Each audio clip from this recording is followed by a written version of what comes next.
Cube Radio.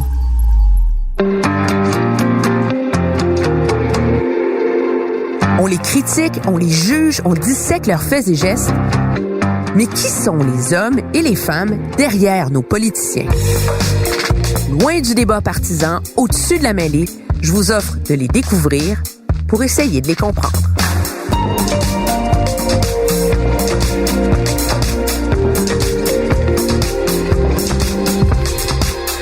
Emmanuel présente Yves-François Blanchette.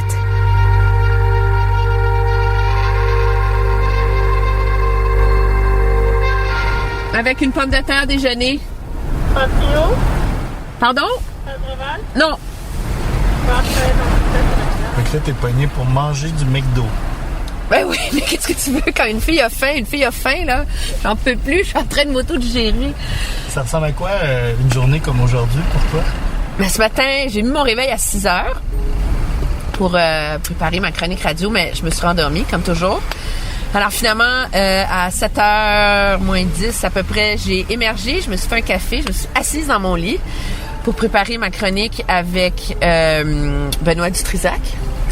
Et là, j'ai fait ma chronique. Après ça, j'ai fait ma valise parce que je quittais ma chambre d'hôtel ce matin. Je suis arrivée à TVA à 9h moins 5 à peu près. Là, je suis allée à ce que j'appelle mon ravalement de façade. Coiffure, maquillage, qui est un moment de grande zénitude parce que tu peux juste t'abandonner à te faire catiner pendant 1 heure. Puis là, après ça, je suis montée en haut. J'ai fait Mario Dumont sur la crise de SNC-Lavalin de 10h15 jusqu'à 12h30. Je passe à mon ordinateur, j'ai imprimé ma petite feuille de route pour notre entrevue avec M. Blanchette. Et là, nous sommes dans l'Est quelque part. Mais j'ai la mauvaise habitude de ne pas déjeuner dans la vie. On s'en va où? Là, on s'en va à la permanence du Bloc québécois, au 3750 Crémazie-Est. Donc, on est quelque part sur le boulevard, au coin du boulevard Saint-Michel et de la rue Michel-Ange. C'est beau, hein? Tu trouves pas? Il y a quelque chose de romantique là-dedans.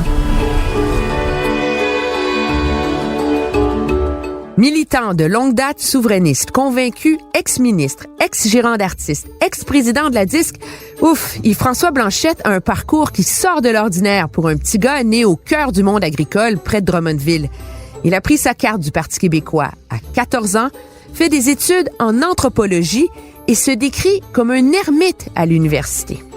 Il a fait ses premières armes en politique au sein de l'aile jeunesse du Parti québécois sous Jacques Parizeau. Un homme sans feuille de route qui finalement tombe en amour avec la scène musicale québécoise.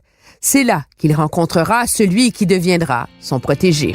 Tout ce que tu veux, si tu veux tout, je te promets n'importe quoi. Tu m'avais dit les mots. Éric Lapointe, un partenariat de près de 20 ans qui forgera leur carrière et leur vie respective. Mais l'appel de la politique est trop fort et en 2008, il plonge à nouveau et se fait élire à Drummondville. Les crises au Parti québécois, il en aura traversé. C'est en 2011, alors que, rappelez-vous, le leadership de Pauline Marois ne tient qu'à un fil, que sera consacrée sa réputation de dur à cuire, de goon même. C'est la colère qui gronde. Est-ce que Pauline Marois a réussi à faire en sorte de calmer la mutinerie à l'intérieur de son parti? Ministre de l'Environnement, le temps d'un court mandat minoritaire, après la défaite, il se transforme en commentateur politique. Alors, la réponse à la question qui a flotté un peu au cours des derniers jours, c'est bien sûr oui. J'aime le mot. Et je suis candidat à la direction du Bloc québécois. Ambition, conviction, qu'est-ce qui incite un politicien à se relancer dans l'arène dans un pari aussi risqué que le Bloc québécois? Je vous présente Yves-François Blanchette. On va aller stationner sur Léonard de Vinci. Ah, non. Merde. Pauvre Léonard. T'imagines-tu un des plus grands génies de C'est l'histoire? exactement ce que j'allais dire. Une petite rue dans le nord de la ville. Ça a l'air qu'il faut sonner. C'est au 4e.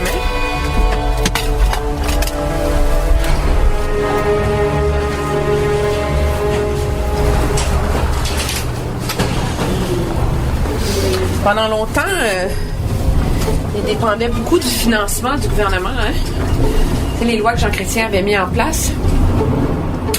Et donc, leur coffre était automatiquement rempli. Puis quand Harper a enlevé toutes les subventions, tous les crédits, et que le financement des partis ne devait être que populaire, c'est là que le Bloc a eu beaucoup de difficultés à s'adapter. Les autres partis aussi. Là, les libéraux ont tout dessus, mais c'est encore les conservateurs qui les rois du financement. Mais c'est sûr qu'ils ont des petits bureaux.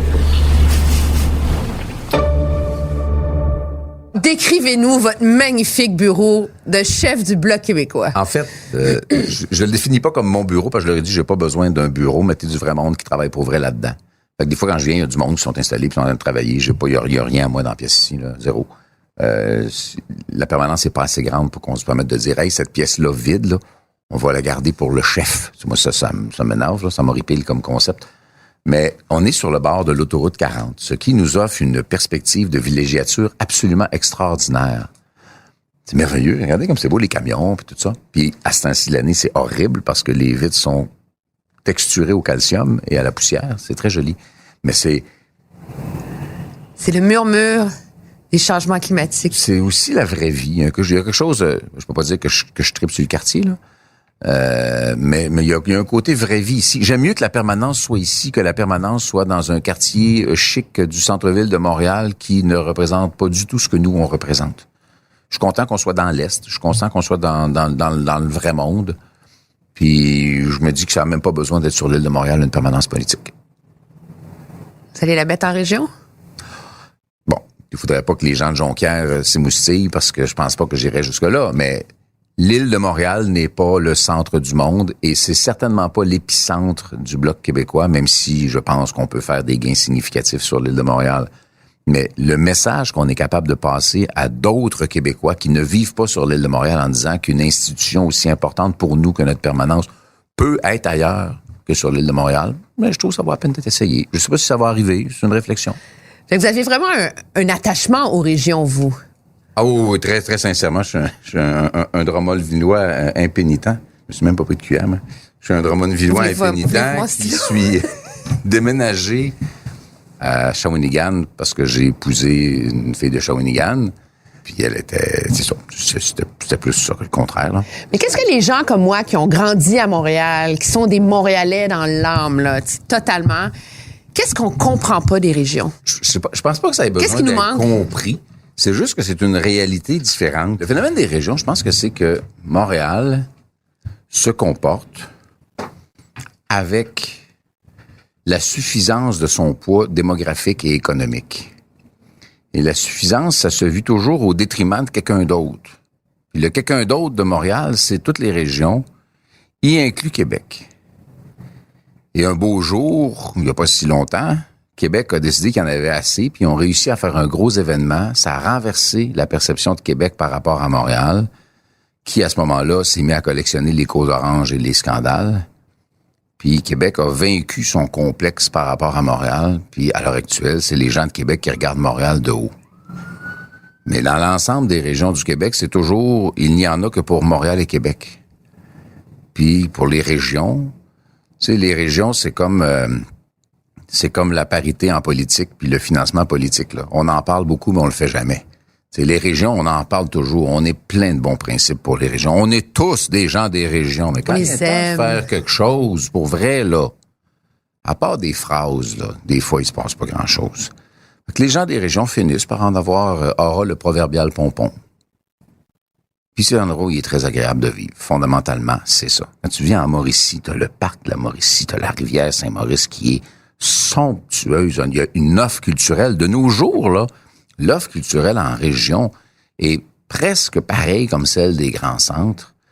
L'accès à l'information, tout ça, bien évidemment, avec Internet, il n'y a plus de différence. Tu peux rester à Actonville puis tu as accès exactement aux mêmes informations puis au même moment que si tu restes... T'as pas l'impression d'être loin de tout?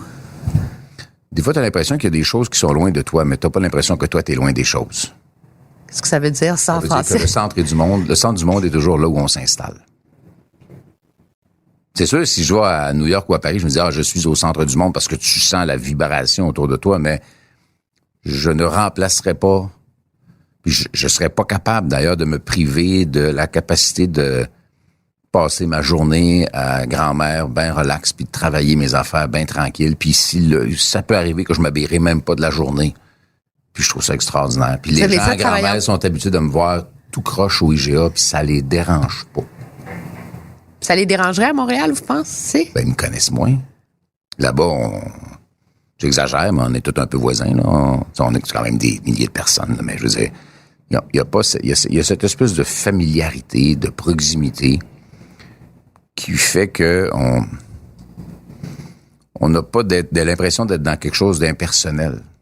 On va croiser du monde qu'on connaît pratiquement toujours, pratiquement partout. Puis quand on est un peu actif dans les activités, pardonnez-moi le pléonasme, mais ma femme étant conseillère municipale, je vais à peu près dans tout ce qui bouge.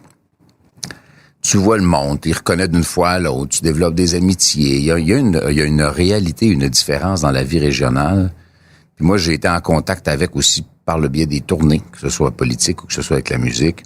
Tu finis par connaître ton Québec, tu finis par connaître ton territoire, tu sais dans quelle ville, tu sais quel restaurant tu préfères. Est-ce que vous savez que je suis probablement une des seules journalistes, j'ai appris que vous étiez l'ex-gérant de Éric Lapointe, qu'on s'est mis à parler de votre candidature comme chef du Bloc québécois. Je le savais pas avant. Oui, Non, mais je vous fais un aveu. C'est comme je vous demande de vous confier, là. Je vous l'avoue, j'étais dans l'ignorance totale. Oui, j'ai fait ça pendant, en fait, du tout début. D'ailleurs, à la voix, en fin de semaine, il leur a fait un petit bout de la bohème. Je pense que c'est la première chanson que j'ai entendu Éric chanter après que des amis communs m'avaient dit qu'il chantait. Là, j'ai dit, oh, t'es un peu là. Je suis pas un expert, j'étais pas un expert en musique, je suis toujours pas. Mon oreille s'est développée au gré des années que j'ai passé là-dedans, mais quand même. Puis c'est la première chanson que je l'ai entendue chanter, la bohème. Épuisé, mais ravi, fallait-il qu'on s'aime et qu'on aime la vie.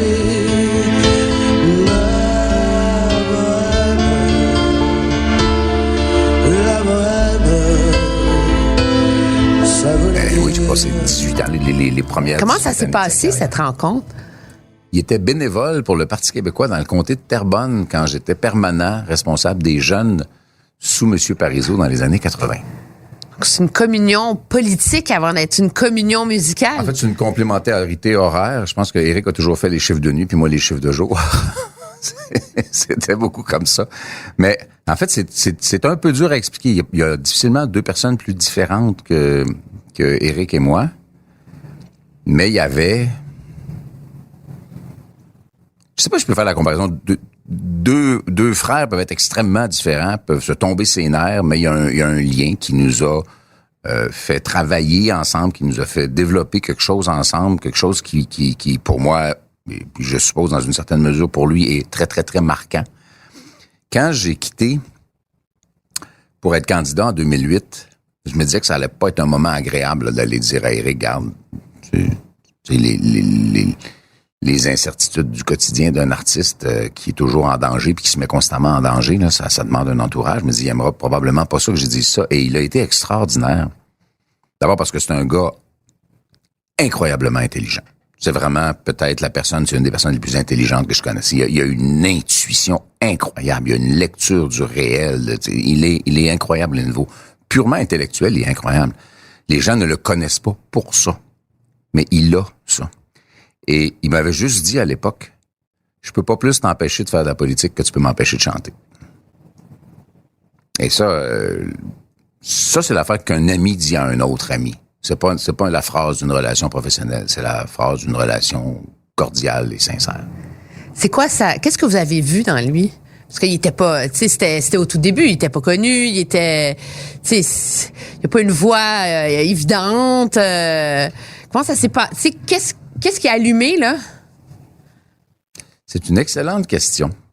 Pas parce qu'il y avait rien. Moi, il est venu chez moi avec des bouts de texte sur des papiers un peu chiffonnés dans un sac d'épicerie, puis une guitare, puis d'abord, il y a une voix singulière, qu'il a encore aujourd'hui. Imaginez-la, il y a 30 ans, cette voix-là, mais il y a toujours un grain. Là. On n'a jamais imaginé que cet homme-là, qui est pas énorme, là, il mesure pas 6 pieds 6, Éric, là, était capable de projeter. Il a une puissance vocale impressionnante, mais c'est surtout qu'il est strictement une boîte de résonance à émotion.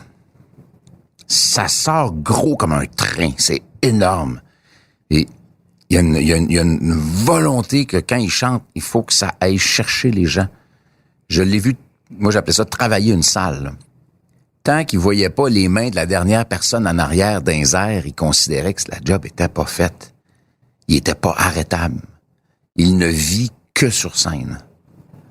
Et ça paraît quand quelqu'un écrit une chanson, écrit une musique, puis monte sur une scène pour la vivre, ça paraît.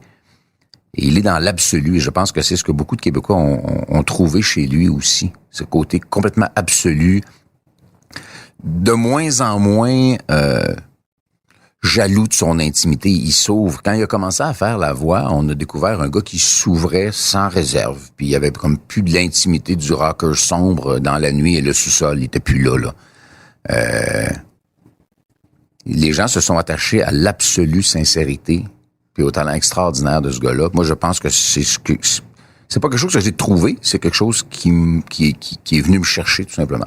Et là, on a fait la petite cassette, puis on a fait le tour, puis il n'y a pas de maison de disque qui voulait ça, il croyait pas à ça, je sais pas, pour des raisons qui leur appartiennent. C'est sûr que c'était l'époque où on se disait que pour avoir une carrière en chanson, c'était un gars, faut que tu mesures 6 pieds 2, puis que tu aies abandonné une carrière de joueur de hockey pour devenir chanteur. Oui, ou que tu as l'air de Corey Hart, tu sais. Ça, tu sais, mais lui, il était complètement hors standard. Moi, je pariais beaucoup sur l'affection profonde des Québécois pour les petits baveux. Les Maurice Duplessis, les Maurice Scott n'étaient pas petits, mais par rapport à d'autres joueurs de hockey, ils n'étaient pas très grands. Les René Lévesque, les gars qui sont pas très grands et gros, mais qui en ont dedans, là. Je voyais qu'il était cette incarnation. Cette force-là qui vient d'ici, là. Bref. Je pense que c'est ce que les Québécois ont vu, puis c'est ce qui, moi, est venu me chercher, puis je me donne pas le mérite de ça, puis je ne crois pas à cette prétention, à l'effet qu'un dépisteur ou un gérant ou un quoi que ce soit découvre un artiste. D'abord, un artiste se découvre lui-même. Puis après ça, tu peux arriver au bon moment à la bonne place, là. Mais tu n'inventes pas un talent. À la limite, tu peux l'encadrer ou tu peux sabler un talent, ce qui est, dans le cas d'Éric, j'ai pas ça à faire. C'est de mettre en lumière ce qui faisait de bien et de cacher ce qui faisait de moins bien. Du mieux que vous pouviez. C'est une job à temps plein, là.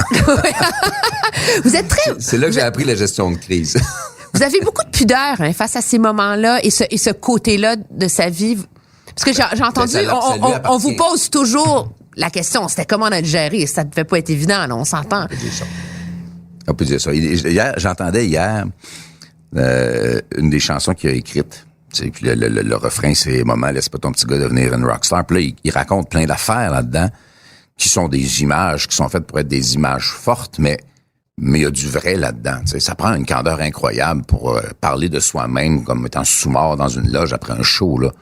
Il faut que t'aies renoncé à toute espèce d'intimité, mais cette décision-là lui appartient à lui. Moi, j'ai pas le droit de révéler ça. C'est sûr que je m'amuse à dire qu'ils pourront pas écrire sa biographie sans moi parce qu'il y a des grands bouts dont je me rappelle, lui pas. mais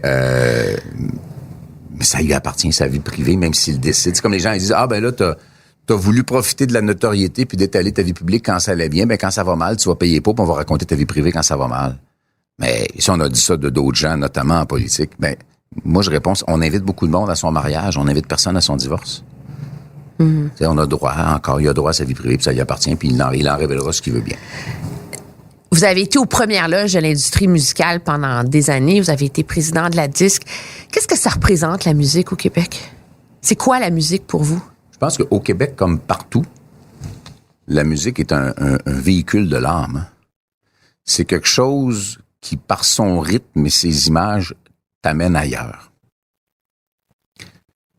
Et ça dépend évidemment de l'émotion du moment. Moi, j'écoute pas énormément de musique. Non, j'ai jamais écouté énormément de musique. Moi, je suis plus celui qui réfléchissait dans le silence que celui qui écoutait énormément de musique. Mais les styles qui peuvent me plaire sont extrêmement diversifiés. Comme toutes les formes d'art, peut-être un peu moins la littérature qui interpelle davantage l'intellect, là, mais les formes d'art, ça t'amène dans un monde d'émotions, puis parfois c'est bien utile. Il y a des chansons qui semblent davantage correspondre à un modèle mathématique destiné à espérer un succès calculé. Dans le cas d'Éric, ça n'a jamais été ça. C'est comme, boum, faut que ça sorte lourd. et le rythme et le propos et les images de la musique décrochent ou te décrochent d'un réel, d'un quotidien, d'un immédiat en 2 minutes et demie. Ça, je pense que c'est la vertu de la création musicale. Puis c'est ce qui fait que d'une génération à l'autre, on s'attache pas nécessairement aux mêmes affaires.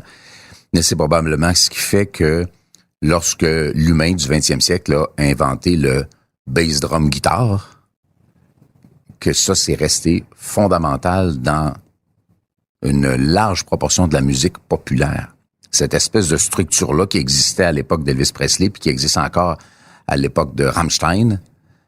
Tu peux mettre plein de trucs autour, tu peux mettre du synthétiseur, du sax, du clavier, tout ce que tu voudras, des violons. Mais il reste qu'il y a quelque chose de fondamental qui marche, qui a l'air de s'accrocher après le biorhythme humain d'une quelconque façon. J'ai acheté 2 livres, je pense, qui traitent de ça. Je les ai jamais lus, comme quelques centaines de livres qui font des piles chez moi. Ouais. Êtes-vous inquiet pour l'avenir de la musique au Québec? Parce qu'elle a un rôle particulier. La musique, elle est comme la langue, elle est comme la culture. C'est forcément immortel. On peut être inquiet pour la diffusion de la musique. On peut être inquiet pour la capacité des gens de vivre de ça. Mais c'est essentiel à la fibre de l'identité québécoise, la musique va toujours se frayer un chemin. Moi, j'ai vécu la fin de la meilleure période.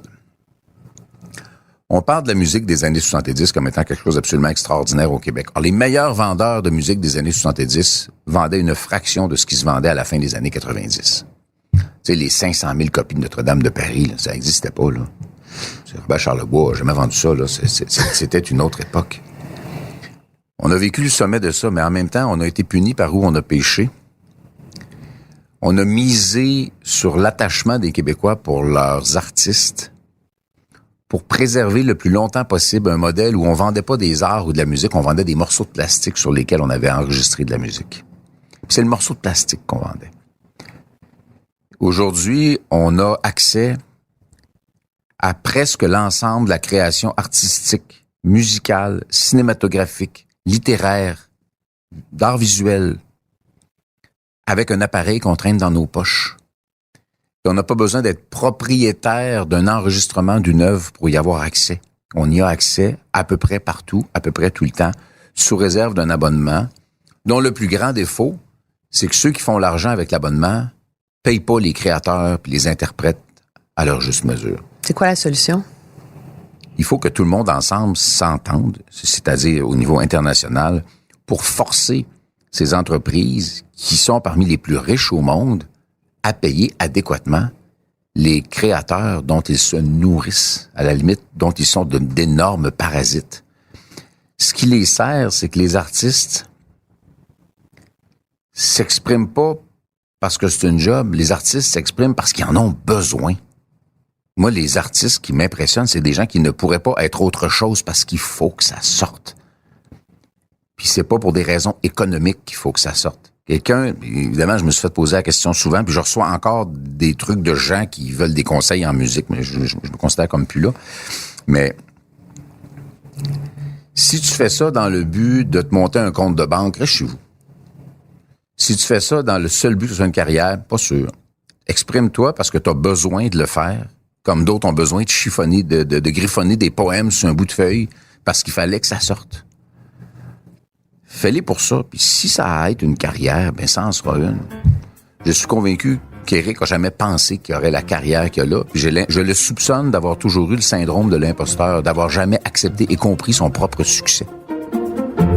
C'est qu'il n'est pas convaincu qu'il le mérite, puis il continue encore à se battre. Puis il va continuer à se battre toute sa vie pour se convaincre lui-même qu'il mérite le succès qu'il a.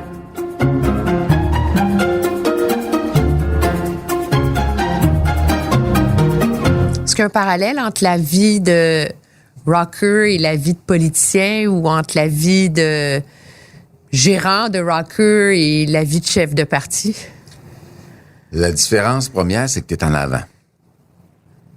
Tu sais, quand j'étais gérant, j'étais plus en arrière. J'étais pas le plus en arrière des gérants parce qu'éventuellement, les gens apprennent à te connaître un peu ou tu es président de la disque ou des trucs comme ça, mais quand tu arrives en politique, tu es en avant. J'avais croisé assez d'artistes dont l'ego ou la gestion du trac était maladroit, ça donne des tempéraments invivables. Éric n'est pas dans cette catégorie-là. Il y a ses moments d'éclatement, là, mais je veux dire, lui, c'était pas un gros ego. En tout cas, pas dans ce sens-là. Mais des pas endurables, là. Des maudits pas endurables, là. J'en ai croisé un paquet.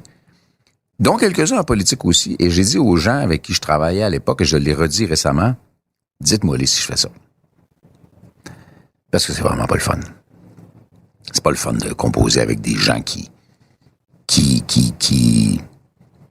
font du cabotage de colère en colère et qui ne sont de bonne humeur que lorsqu'il y a un public en avant d'eux autres. À un moment donné, faut que tu te soignes, là.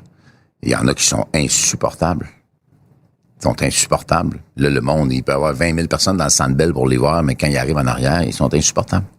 Et moi, j'avais pas envie, sous prétexte que j'allais être plus public, de devenir pas fin pour mon entourage. La pression est pas la même en politique, mais ça, c'est pas à propos de soi-même, en principe, en politique.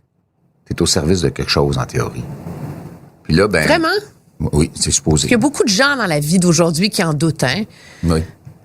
C'est vrai, il y a beaucoup de gens qui en doutent, mais c'est sûr que parce que tu es responsable de quelque chose, tu deviens le véhicule de quelque chose, ben tu as tendance à dire, faites un peu attention au véhicule parce qu'il transporte quelque chose. Mais lorsque tu prends plus, tu sais, je faisais la comparaison quand le piratage s'est développé ou que les fournisseurs d'accès Internet voulaient pas payer les artistes adéquatement. Moi, quand je déménage, c'est pas le camion qui m'intéresse, c'est les meubles qu'il y a dedans. Ben, je pense qu'une personnalité politique devrait avoir l'humilité de reconnaître que c'est pas lui ou elle qui est important, c'est non seulement ce que il ou elle dit ou la confiance que les gens ont placée dans cette personne-là. Puis là, je réapprends tout ça ou je l'apprends sur une autre tribune parce que la vérité du Bloc québécois, c'est que ça redevient un mouvement par la force des choses. Parce que ça n'a plus les moyens de ces grands partis politiques corporatisés. C'est pas un mot, moi je l'ai inventé pour parler des partis politiques. C'est devenu des corporations structurées, financières, machin, où chacun protège son petit bout d'intérêt. Au PQ aussi? C'est plus maintenant, c'est fini, c'est cassé ça.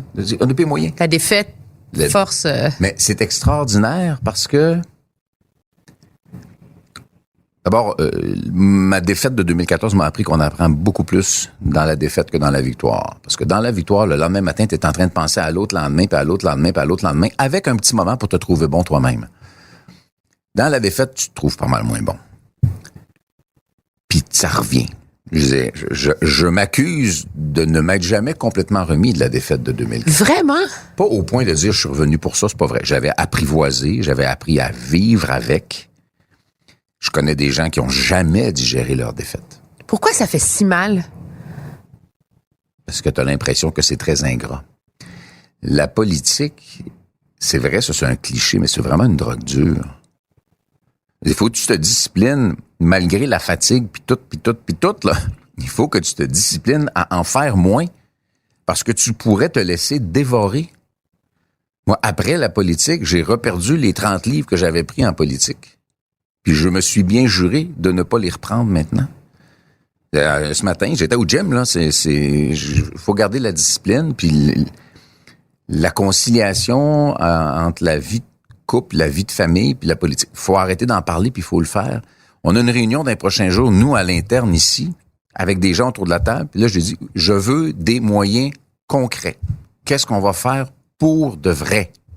Qu'est-ce qu'on peut faire pour que la politique n'échappe pas tous les jeunes parents qui ont des enfants entre 0 et 12 ans, qui disent, je peux pas faire de politique, j'ai de jeunes enfants. Donc, la représentativité des institutions politiques est amputée de tous les jeunes parents de ces fameuses familles de la classe qu'on moyenne. invoque comme des incantations trudeauesques. Mais quand vient le temps de les avoir, ils peuvent pas. Ils ont des jeunes enfants. Moi, j'ai approché des gens que j'aimerais avoir comme candidat ou candidate. Et j'ai eu cette réponse-là souvent. J'ai dit, ça va faire. C'est quoi les mesures? Qu'est-ce que vous avez besoin? Avez-vous besoin d'un encadrement logistique, de transport, de gens qui vont faire des lunchs? Je sais pas. Vous me direz de quoi vous avez besoin. Puis on va regarder comment ça coûte, puis on va regarder ce qu'on est capable de faire. Puis on le prendra sur le budget publicitaire parce que j'aime mieux des bonnes candidatures que plus de pubs. Et on va essayer de quoi? Vous êtes prêt à sacrifier une mince partie de vos ressources électorales, puisque vous êtes quand même pas un parti riche, là, on s'entend, là? On est un parti très pauvre. C'est ça, mais je suis pas on va y travailler.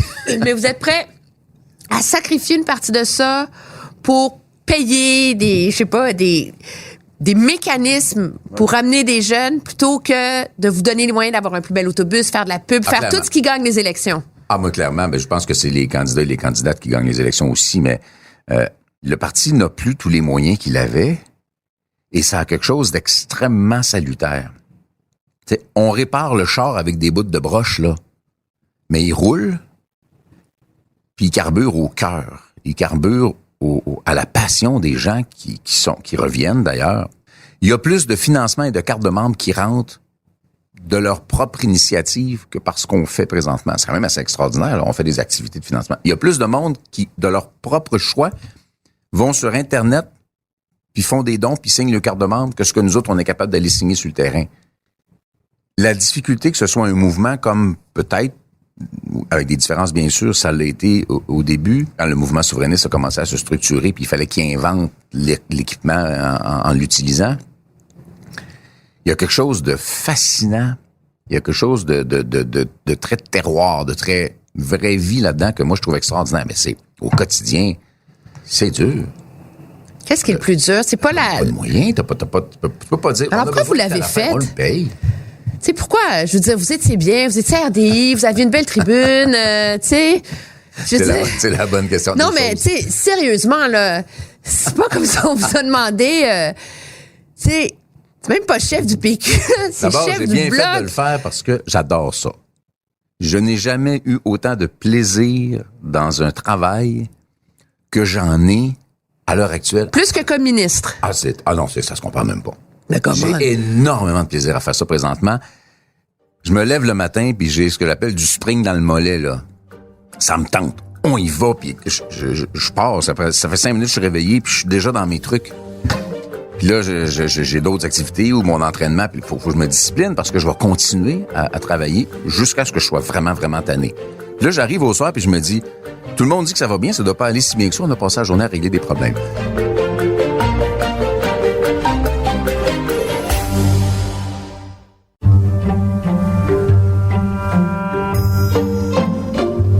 Souveraineté ou indépendance?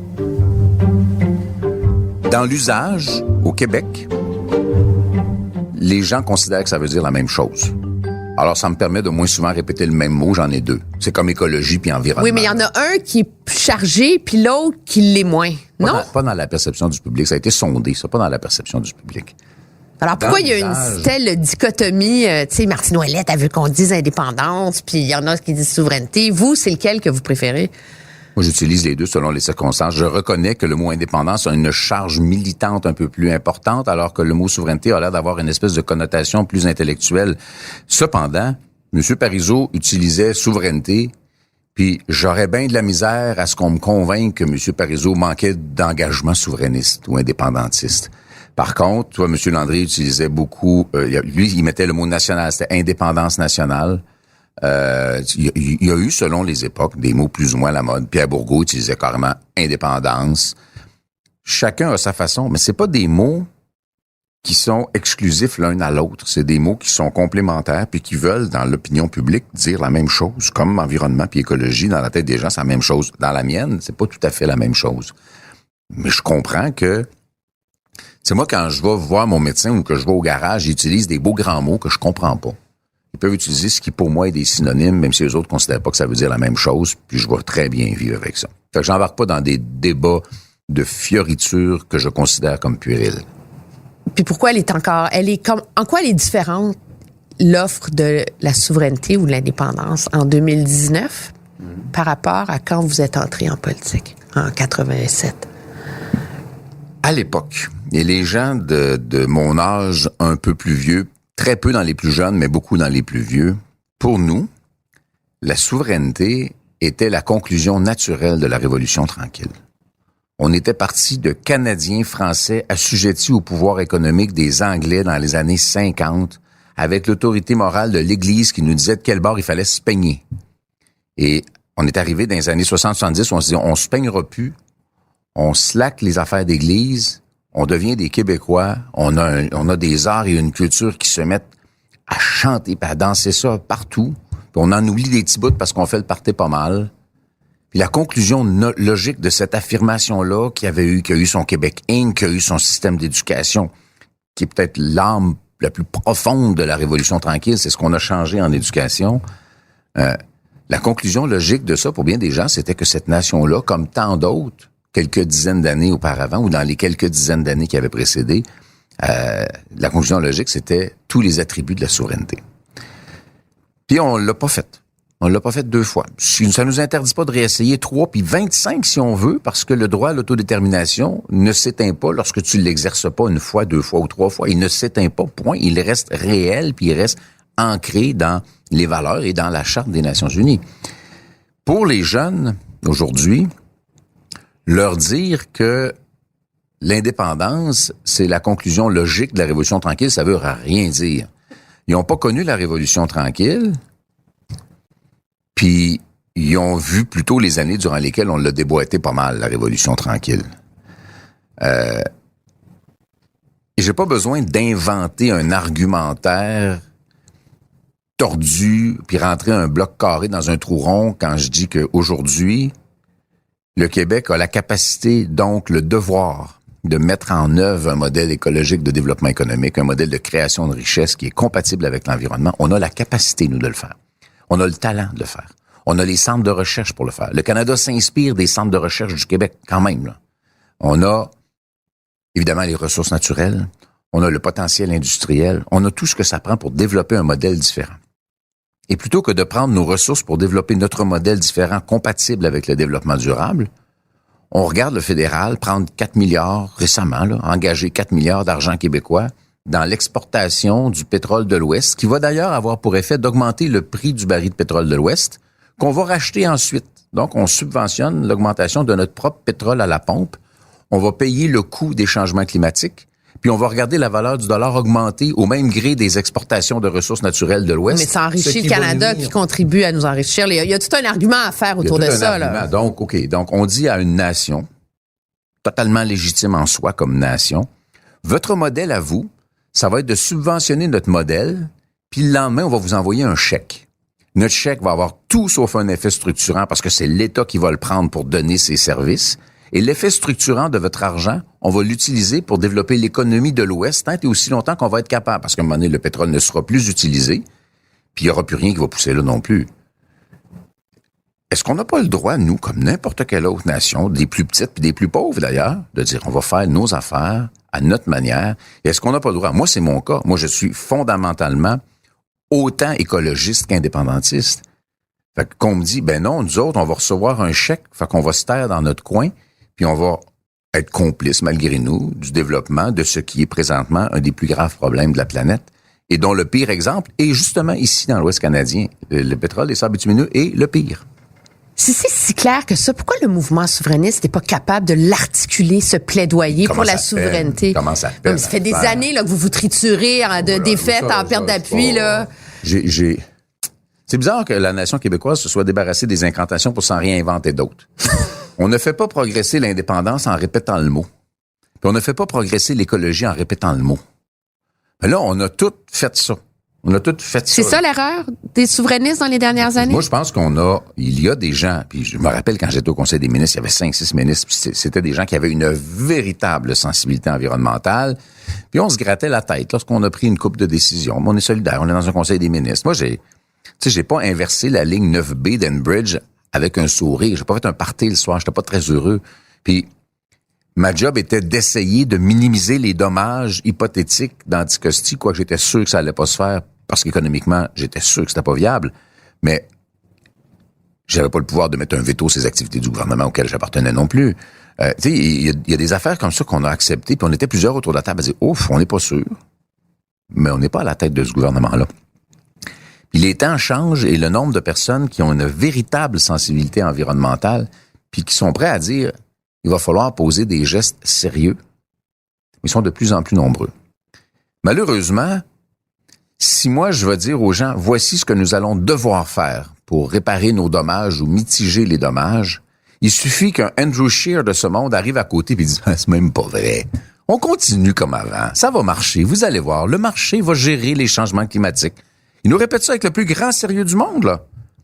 Ben, à partir du moment où lui vient dire ça au monde, les gens ont bien plus envie de se faire dire ça va bien aller, changez rien. Mais c'est ça le problème, c'est facile de mettre de la réglementation, mais dès que t'as quelqu'un qui est prêt à venir dire n'importe quoi, ça discrédite les gens qui disent quelque chose de sérieux. Mais le problème aussi, c'est pas que les gens, les changements climatiques, tout le monde, les gens comprennent maintenant que c'est un problème. L'environnement, tout le monde est en faveur. C'est comme la tarte aux pommes, là.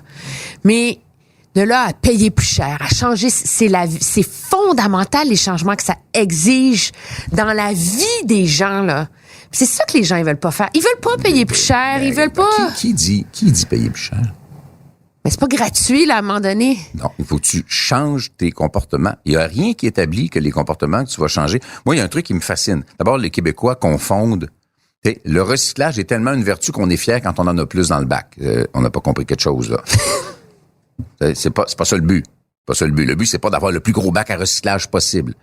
On a développé des comportements qui coûtent pas moins cher, qui coûtent plus cher. Cette espèce de petit confort, de petits plats individuels, de plus gros véhicules, Mais les gens, ils aiment ça, ils sont bien là-dedans. Comment? C'est merveilleux. Alors, à ce moment-là. Alors, comment on fait pour les faire changer d'idée? On va tous avoir des maisons énormes, on va tous avoir des très gros véhicules. En fait, on leur fait réaliser qu'il y a un héritage qui vient avec ça. Puis c'est quelqu'un d'autre qui va se ramasser avec. Cependant, on commence à avoir des effets réels. Mais c'est fou comment on est capable d'être dans le déni. On sait que la probabilité d'événements extrêmes, comme nos propres inondations qu'on a connues ici, comme les tempêtes de neige ici l'hiver, là, ce sont les périphéries des tempêtes tropicales qui rentrent aux États-Unis, puis qui, rendues ici, ça fait la forme de tempête de neige. Ben oui, c'est une conséquence des changements climatiques.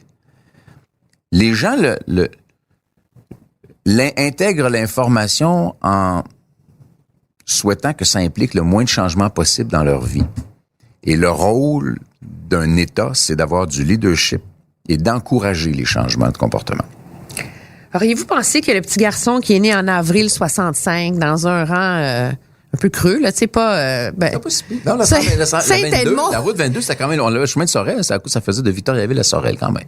À l'extérieur de Drummondville, deviendrait chef de parti, militant souverainiste. L'idée m'est venue assez vite, parce que mon père était ce que j'appellerais... une grande gueule. Tu sais, c'est quelqu'un qui était très sentencieux, puis qui pointait du doigt, puis c'est ça. Bon.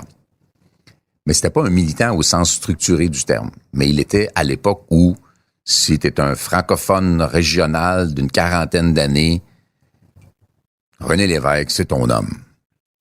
Puis des souverainistes puis des indépendantistes, il y en avait. J'ai grandi là-dedans. Fait que j'ai pas milité pour vrai avant la vingtaine. Mais j'ai grandi là-dedans. Donc, je n'étais pas surpris d'avoir une sensibilité politique. Là. Sauf qu'à un moment donné, tu n'es pas supposé de garder une conviction sous prétexte que tu en as hérité de ton père qui avait une grande gueule. Tu dois développer tes propres raisons, tes propres motivations, ta propre rationalité. Tu sais. J'ai envisagé d'être socialiste dans ma vie, ça a duré 20 minutes. Parce que j'étais convaincu que le socialisme et la démocratie étaient incompatibles. Le socialisme au sens où on l'entendait dans les années 70, là, pas aujourd'hui. Le mot socialisme, c'est parce qu'il est cute. Des fois, il est cute. Tu me dis maintenant, c'est à la mode de dire socialiste, mais il n'y a pas grand monde parmi ceux qui disent socialiste qui ont lu Marx. Là. C'est une autre affaire. Là. Parce que je trouvais que c'était incompatible avec la démocratie. C'est si la majorité considère que le système abuse d'eux autres, ils vont changer le système, puis lorsqu'ils vont avoir amélioré leur sort, ils vont vouloir que ça change le moins possible, puis ils vont reculer à quelque chose de plus conservateur comme approche. Il y a une espèce de balancier, et ce sont nos démocraties occidentales. C'est pas nécessairement une si mauvaise chose. Ça aussi non plus, ça se dit pas dans un discours normal politique. C'est le monde, on dit, hein, quoi? Pourquoi il nous raconte ça? Mais c'est ça que vous aimez de la politique, c'est cette réflexion-là. J'aime les raisons. Plus que... Oui, j'aime les raisons pour lesquelles on le fait. J'aime pas beaucoup... Bon, je suis capable de compléter mes mises en échec, mais je tripe pas fort sur la démagogie, là. Venant de celui qui a la réputation d'être un dur à cuire, un goon, un... Tu sais... Si tu veux la paix, prépare la guerre, pourrait-on dire, mais c'était pas voulu.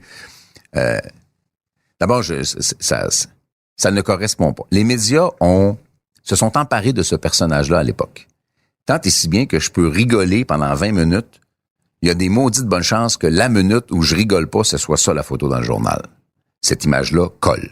Elle est la vraie C'est vie. votre loyauté envers Pauline Marois à l'époque de cette crise-là. En fait, c'est que personne se portait à la défense de la chef, alors que de l'intérieur, il y a des gens qui trouvaient qu'elle avait une bien belle chaise puis ils auraient aimé ça être assis dedans.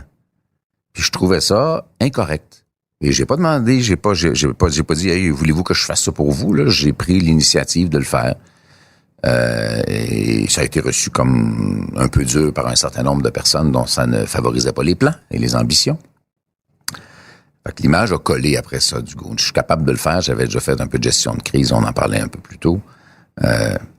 Mais dans la vraie vie, je ne suis pas ce gars sérieux-là, tant que ça. Est-ce que c'est important, la littérature, dans votre vie, hein? Je me plais à croire que c'est important, mais j'ai pas le temps.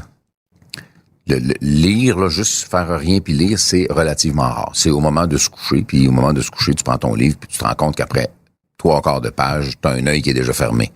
Fait que je lis pas du tout autant que j'en aurais envie, mais j'ai un culte du livre, là, l'objet livre, là. Puis quand je vois un livre qui a l'air intéressant, je le sais que j'ai pas le temps de le lire. Je le sais que c'est pas grave, c'est plus fort que moi. Il y a une pile sur votre table de chevet? Non, ma blonde, elle rentre dans mon bureau, puis elle dit, fais quelque chose, là. Je veux dire, on peut pas marcher dans ton bureau. Pourtant, moi, je suis un gars très, très rangé, compulsivement rangé, mais je pense que j'aime ça, une pile de livres pas rangée. Je trouve qu'il y a une esthétique, il y a une promesse dans une pile de livres. Quel livre vous a profondément marqué? Il y en a plusieurs. Bizarrement, La Brève, parce qu'il y a juste 5 livres, 6 livres de James Clavell. Un des moins connus, Taipan. Je sais pas pourquoi, j'ai capoté sur ce livre-là quand j'étais jeune. Donc, ça, je peux l'identifier clairement. J'ai lu beaucoup de science-fiction. Pas de raison particulière. J'aime 2 auteurs de science-fiction. Un qui est canadien, avec qui je me suis un petit peu chicané d'ailleurs, qui s'appelle Robert G. Sawyer, parce que c'est un vrai Canadien. Puis lui, le jour où Tim Hortons a mis une feuille d'érable à la place de l'apostrophe de Tim Hortons, il venait de faire un geste pour le Québec. Fait que taisez-vous, là.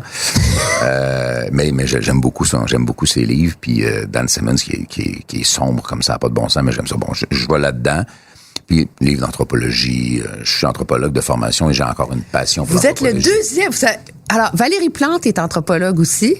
On n'aura pas énormément de points communs, mais l'anthropologie peut mener plus au multiculturalisme et plus à l'interculturalisme, ça a l'air. Pourquoi l'anthropologie? Passion. Découverte. J'ai commencé... J'ai fait mon cégep avec pas de maths. Et j'ai milité dans l'association étudiante pas mal. Pas cheveux longs et tout, là, juste... Ça me faisait quelque chose, j'aimais ça. Et d'ailleurs, c'est pour faire débrayer les étudiants, plutôt que de faire le grand discours du Parti communiste marxiste-léniniste canadien, on faisait livrer un truc de bière en avant du cégep, le cégep se vidait, c'est très efficace. Ça marchait très, très bien. C'est la démocratie étudiante, hein? C'est ça. Je me suis inscrit en histoire, puis j'ai pris quelques cours d'anthropologie, et il y en avait eu un au cégep à Drummondville, qui s'appelait Race et racisme. Entre tout, d'ailleurs, c'est assez amusant de revoir ça aujourd'hui, avec d'ailleurs l'éloge de la différence d'Albert Jacquard. J'ai lu ça, j'ai pris 1 ou 2 cours d'anthropologie à l'Université de Montréal, et ça a été le coup de cœur total. J'ai changé mon programme, je suis parti en anthropologie, et je pense qu'un médecin pense en médecin toute sa vie, puis un notaire pense en notaire toute sa vie, puis un actuaire pense en actuaire toute sa vie. Moi, je pense en anthropologue. Ça pense en quoi? La grille d'analyse, c'est une grille. C'est culture au centre. D'ailleurs, ça me choque toujours quand on confond art et culture. Et la culture, c'est l'ensemble des comportements adaptatifs. Bon, là, c'est l'anthropologue qui s'épivarde. Mais les arts, c'est autre chose. Et la musique, ça fait partie de la culture. Mais c'est un art. C'est une expression artistique. Et on fait beaucoup la confusion. Ça fait chic. Ça fait chic de dire culture au lieu de dire art pour une raison qui m'échappe. Ça a beaucoup marqué qu'est-ce que je faisais, l'analyse que je faisais du travail, même des stratégies de communication quand j'étais dans le milieu des arts, je suis convaincu que c'était profondément inspiré d'une réflexion d'anthropologue. Ma vision de la politique est fortement inspirée d'une réflexion d'anthropologue. Ma tentative de compréhension de quelque chose quand ça se produit, c'est encore inspiré d'une réflexion, d'un type de réflexion d'anthropologue. Puis vous avez jamais voulu poursuivre là-dedans? Oui, en fait, je n'étais pas répété les pas à ma conjointe. Si je n'étais pas retourné à la politique, je voulais retourner je voulais d'abord enseigner, écrire, et j'ai toujours le rêve d'aller faire une maîtrise en anthropologie. Même si on me disait, non, on va faire un MBA, puis on va t'engager à l'université, puis ma passion reste l'anthropologie, puis de retourner sur le banc d'école, puis faire de la recherche. C'était un ou l'autre, là. Comme il y avait un moment où j'avais beau aimer les médias, pour moi, les médias, c'était continuer à faire de la politique. J'ai l'impression que j'ai fait de la politique pendant 4 ans et demi. C'est comme si c'était juste sur une autre tribune.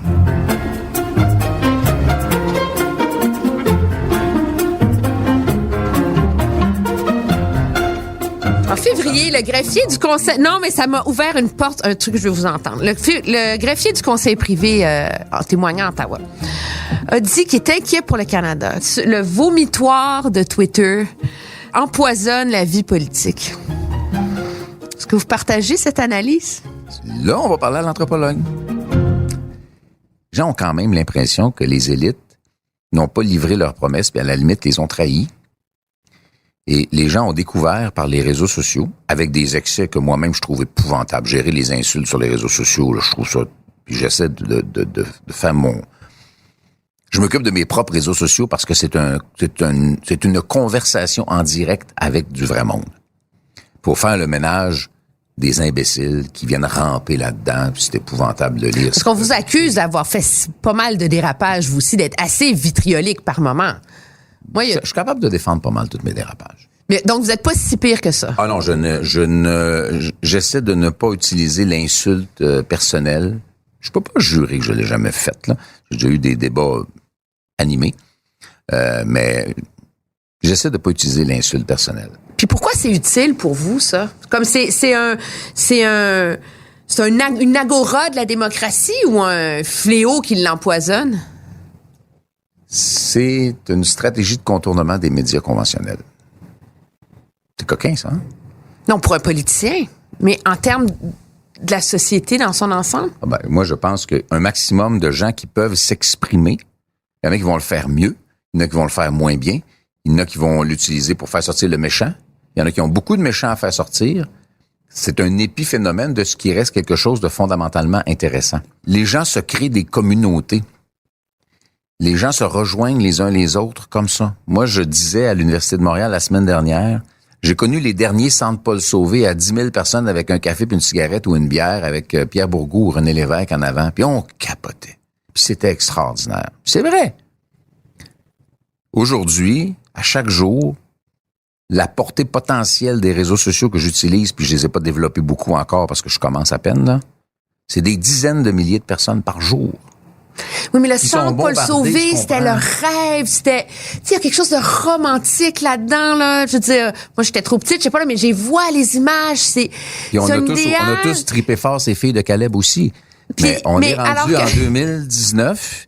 Et la réalité est que les gens utilisent... Ça, c'est la colère, c'est le mépris. Il y a des belles affaires. Il y a du monde qui se mettent des... Écoute, je reçois tellement de...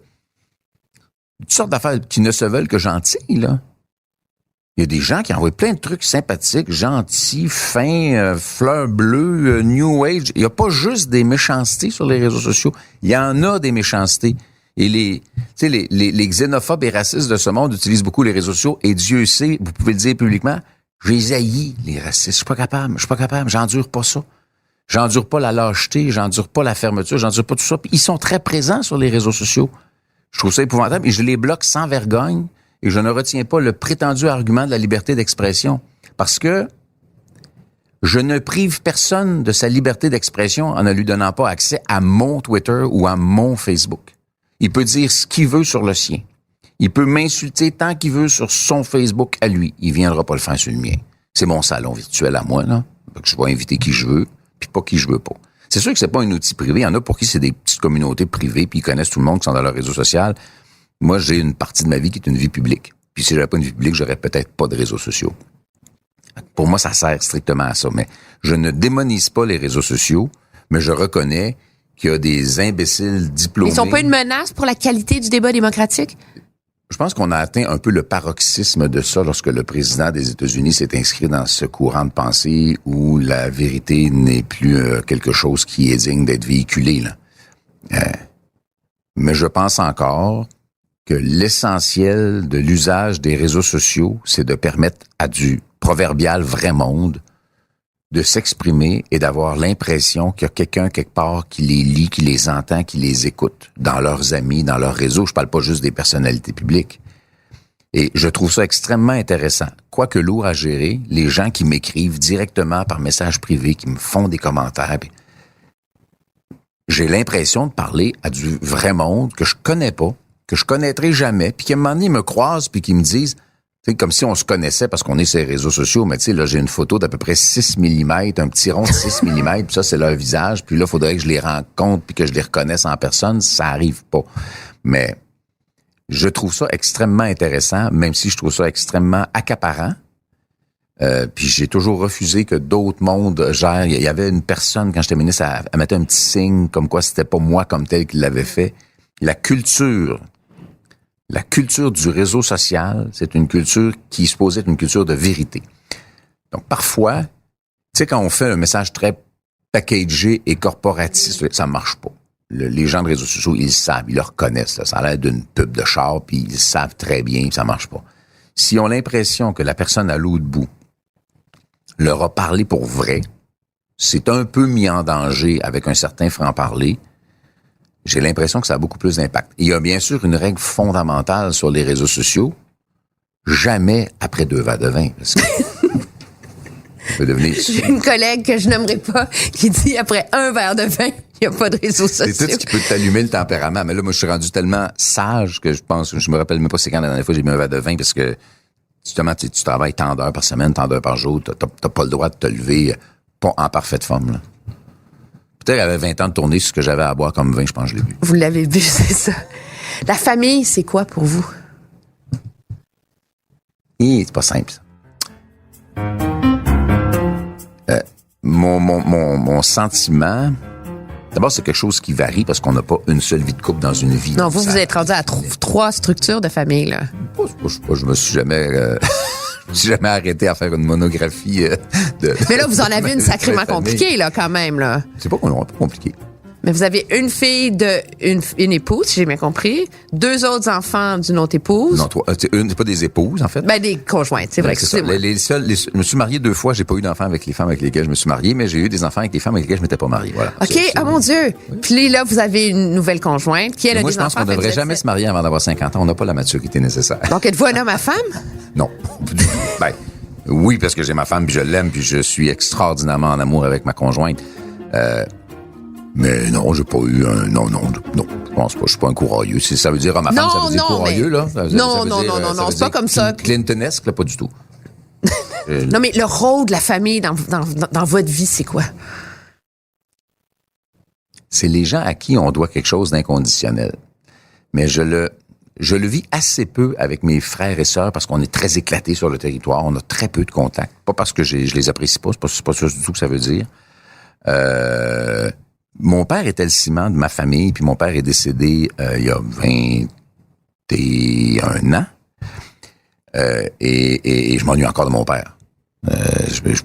D'ailleurs, j'entendais Laurent Paquin en fin de semaine avec Guy Lepage, puis il parlait de ça, puis je me reconnaissais tellement dans ce qu'il disait. Je m'ennuie encore de mon père après toutes ces années-là. Et il était beaucoup le ciment qui amenait toute la famille, dans ce sens, cette famille-là vers le haut, là, ensemble. Ça, c'est peu. Mais pour mes enfants, qui me reprochent à juste titre d'avoir été un peu absent, pas mal absent, diront-ils, pendant que j'étais en politique, le simple fait d'avoir un appartement que je partage avec eux autres un jour par 2 semaines à Montréal, puis de savoir qu'ils dorment dans la chambre d'à côté, là, c'est extrêmement précieux pour moi. D'ailleurs, les réseaux sociaux me servent à ça. Il y a presque pas une journée où j'essaie pas d'avoir de nouvelles. On s'envoie des niaiseries, des photos, des n'importe quoi. Ma fille m'envoie plein de photos, de grimaces, de commentaires, de critiques, de tout ce qu'on peut imaginer. Et ça te permet de répondre au moment où tu es disponible. C'est pas comme un téléphone. Le téléphone a ce grand défaut que c'est la personne qui t'appelle qui décide quand est-ce que tu es disponible. C'est très agressant, un téléphone. Tandis que quelqu'un qui t'écrit, que ce soit par texto, par courriel, par Messenger, ben tu réponds au moment où tu as la disponibilité. C'est juste qu'à un moment donné, quand il y en a 72 accumulés, ben pour les enfants, ça passe toujours plus vite. La famille, c'est important parce que c'est des gens... Je sais pas, il y a il y a un refuge émotif mutuel dans la famille que je trouve extrêmement précieux ou dans la vie de couple. Je prétends pas être un excellent partenaire de vie. Je pense que j'ai beaucoup de choses à apprendre encore. Mais ma femme sait comment je l'apprécie. Puis l'amour, c'est quoi? Je suis pas sûr que je suis capable de définir ça. Je sais ce que c'est quand ça te chatouille dans les veines, là. Je sais ce que je ressens envers ma conjointe que j'adore, là, mais j'ai pas, même l'anthropologue a pas de réponse. Tu te sens mieux parce que cette personne-là est là. Puis t'espères que c'est réciproque. À part de ça, ben oui, t'as toute la notion de désir, de ça qui embarque là-dedans aussi, bien sûr, là, mais j'ai pas de bonne réponse à ce bout-là. Je le vis, là, mais j'ai pas de bonne réponse. Puis probablement que ma conjointe dirait, mais va t'asseoir dans le coin, pense, puis tu reviendras me dire quand tu le sauras. Tu me l'écriras dans une lettre. Dernière question. Avez-vous un regret? Vrai? Assez peu dans ce genre de choses-là. Je me console, j'en ai sûrement, mais je me console en disant que je suis heureux d'être là où je suis aujourd'hui. Et je n'y serais pas si j'étais pas passé par où je suis passé. J'ai certainement blessé du monde sur mon chemin. Probablement. Tu sais, j'ai un de mes défauts, c'est le genre de bonhomme qui prend de la place où il passe. Des fois, je peux parler fort, puis je réalise pas que ça peut être intimidant. Pas parler fort dans le sens, je suis zéro violent, zéro agressif, là, mais vraiment, à ce gars-là, je suis un nounours. Mais je suis un nounours qui réalise pas toujours que des fois, il emmène un petit peu large, puis ça peut avoir heurté des gens au passage. Aujourd'hui, j'ai développé l'habitude que, écoute, la caricature, c'est un monsieur qui vient me parler au Costco, puis après, je continue mes affaires, puis j'ai peur de pas y avoir parlé assez longtemps. Je le cherche dans les allées pour retourner y parler, parce que j'ai peur qu'il soit blessé, parce que j'ai pas parlé assez longtemps. Ou si je dis quelque chose à quelqu'un dans mon entourage, puis j'ai l'impression d'y avoir dit pas assez gentiment. Mais je le rappelle pour être sûr qu'il est correct. Tu sais, j'aurais pas fait ça il y a 15 ans. J'aurais pas fait ça quand j'étais ministre. Aujourd'hui, je perçois davantage la chance incroyable que j'ai que des gens aient dit c'est complètement débile ce que tu fais là de t'en aller au Bloc québécois, là. Mais parce que tu y vas, puis parce que c'est toi, je vais y aller. Et ça, c'est un trésor que des gens m'ont confié. Puis j'ai le devoir, outre d'être à la hauteur de la confiance de tout ce monde-là, là, j'ai le devoir de les laisser savoir que j'apprécie ça. Et je suis pas sûr qu'il y a quelques années, j'aurais eu cette sensibilité-là. Mais des affaires qu'on n'est pas capable de faire avant 50 ans, finalement. En attendant qu'il y ait d'autres affaires qu'on n'est plus capable de faire. Quand on est rendu très vieux. Mais ça, il m'en reste encore pas mal. J'espère qu'il m'en reste encore pas mal, mais voilà. Fait que la question qui a amené à ça, c'est je suis extrêmement content d'être là où je suis aujourd'hui. Je suis désolé si ça a heurté du monde sur le chemin, mais non, je vis pas dans les regrets. Merci. Ben, c'est un plaisir.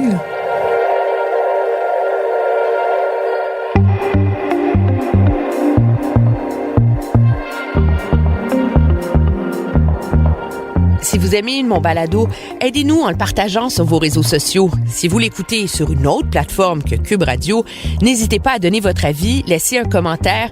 Oui, 5 étoiles, c'est bon. C'est très utile pour faire découvrir la série. Vous pouvez bien sûr me suivre sur une foule d'autres plateformes, Twitter, Facebook. Vous pouvez lire mes chroniques sur le site de TVA Nouvelles.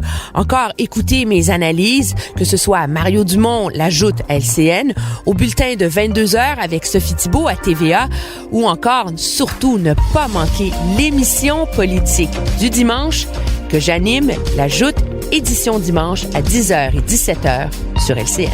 Merci d'être à l'écoute.